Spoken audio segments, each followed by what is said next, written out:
ભરૂચના ઝઘડિયા ખાતે બાળકી સાથે દુષ્કર્મ આચરવામાં આવ્યું હતું, જેનો વિરોધ નોંધાવી જયેન્દ્રપુરી આર્ટ્સ એન્ડ સાયન્સ કોલેજના 500 વિદ્યાર્થીઓએ રેલી કાઢી કલેક્ટરને આવેદનપત્ર આપી આરોપીને ફાંસીની સજાની માંગણી કરી હતી। ભરૂચ જિલ્લાના ઝઘડિયા જીઆઈડીસીમાં માત્ર 10 વર્ષની બાળકી સાથે તેના જ પાડોશીએ ક્રૂરતાપૂર્વક દુષ્કર્મ આચરતા તેની હાલત ગંભીર બનતા વડોદરામાં સારવાર દરમિયાન ગતરોજ 8 દિવસની સારવાર બાદ બાળકી આખરી શ્વાસ લીધો હતો। બાળકીના મોતના સમાચાર મળતા જ ભરૂચ સહિત સમગ્ર જિલ્લામાં આરોપી વિરુદ્ધ લોકોમાં આક્રોશ ફેલાયો છે, જેના માટે લોકો વિરોધ નોંધાવી આરોપીને ફાંસીની સજાની માંગણી કરી રહ્યા છે।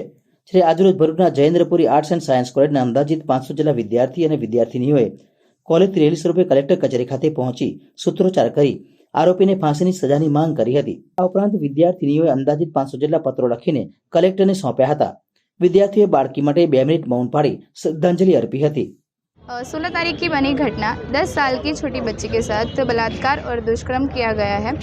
तो मेरी सरकार से एक ही अपील है, उस बच्ची को जल्द से जल्द न्याय दिलाया जाए और इस बच्ची के साथ हुआ ऐसा किसी के साथ ना हो, इसलिए हमें गुनहगार को जल्द से जल्द फांसी की सज़ा देनी चाहिए। ऐसे गुनहगारों को छोड़ना नहीं चाहिए।